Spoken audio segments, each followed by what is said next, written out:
Why did Hashem create the world? What does Hashem have in the world? Is it possible to say that we can give something to God?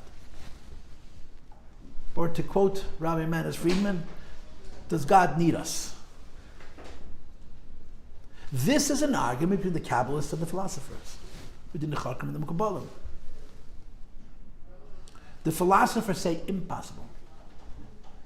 To say that Hashem needs us is stupid. Not heretical, stupid. He's perfect. So when the philosophers ask the question, why did Hashem create the world? And their answer is always the same, for us. But we didn't exist, why should he care about us? Tev ateiv lehetiv. Chafetz chesed hu. All the philosophers fall back on that. Hashem created the world. The only entities who benefit by coming into being is us. To him it makes diddly squat, makes zero difference whatsoever. The only reason he did it is because he has a teva of kindness. So he created entities and he gave them the free will to possibly earn something or possibly self-destruct. The Mekubalim disagree. And the source of that Mekubalim position is therefore the Sakaidish, the same Rabbi Ben Gabai, who beats up on the Rambam on every page and is brought in the Maimonim in his name. Avoida tzedach gavaya, period. The work that we do is needed by God. That's the phrase. Avoida tzedach. The work we do is needed by Hashem. Gavaya means heaven, which basically means Atzilus. So the Rambam's statement is avoida tzedach gavaya. Question mark. Are you nuts? It's all for us. The Mekubalim's avoida tzedach gavaya, period. Hashem needs our mitzvahs and our Torah. Now the shal is, what does Gavaya mean? So in Kabbalah it means only Atzilus. In Chassidus the Rebbe brings also higher than Atzilus. Birurim, the Sichas of the Rebbe, where the Rebbe says Avodah Tzedach Gavaya goes till Atzmos. But the meaning of the word Avodah Tzedach Gavaya is, however you're going to spin it and slice it, is that the Eibush created the world for himself. We can argue about the meaning of the word need and want, but that's it. According to Kabbalah, the life we live serves Hashem also. So now listen to this. The Rebbe quotes an idea brought in philosophy, but he argues against it because he's not a philosopher, he's a mystic. Why does the Eibush need to make a covenant?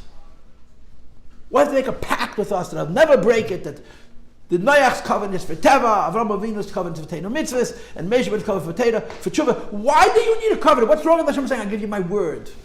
And the answer is because even though the creation is created because of Hashem's kindness, but the idea that the world was created by Hashem's kindness isn't logical. Right here, what you've got is a synthesis of a philosophical idea and a mystical idea. Who says the reason for creation is that Hashem wants to be kind? The Chaykim. We got other reasons. Begin the Yishtamedim Be, the Gal Shemes Kechesov, Dede Betachtoinim, Yichudim, Avodas Habirorim, Tshuva, Nisyonis. There's a lot of, Kabbalah's got a lot of reasons. Who gives the reason that the Eibush declared the world to be kind? Fundamentally. The philosophers. Now it's a medrash, don't misunderstand. It goes back before philosophy and mysticism was even an itch. It's a medrash, it goes back to the Chazal. But who uses the argument that the way to explain what Hashem did, that Hashem is kind? Philosophers, because philosophers have a problem. They cannot accept that anything we do matters to Him. And therefore they have to say it's all for us. If it's all for us, why did He make us? And that's because He's kind. So if this is a philosophical principle, it has to be a logical principle. So the Rebbe uses the philosophical principle of Chafetz Chesed Hu, which is a logical principle, and then sprinkles in Kabbalah and says, but I want you to know, this principle doesn't stand on logic alone. Because logic breaks down at some point. And yeah, it's true Hashem is kind.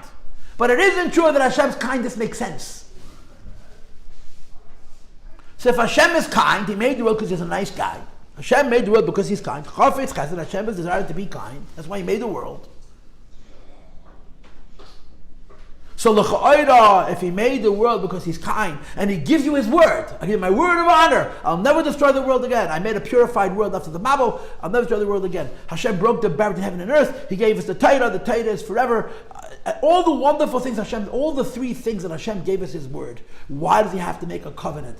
And the answer is, because even though the reason He made us is because He wants to be kind, but His kindness is not a logical principle. As the philosophers want you to hold, it's a superlogical principle, as the mystics teach.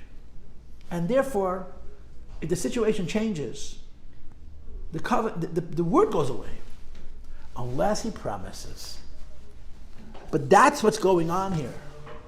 The Rebbe has a kasha. Why does he have to make a krisis bris? What's enough that he gives us his word? And the answer is because chafetz chesed 2 isn't logic.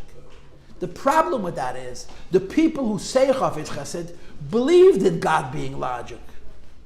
So the Rebbe is using their argument in his way. Hashem created the world to be kind, but the kindness of the Eibishter is not truly logical, as the philosophers want you to say. The kindness of the Eibishter is a choice, because Hashem is above logic, and above logic there's no rules. So if his kindness is a choice, he can choose different. And that's why he has to make a covenant.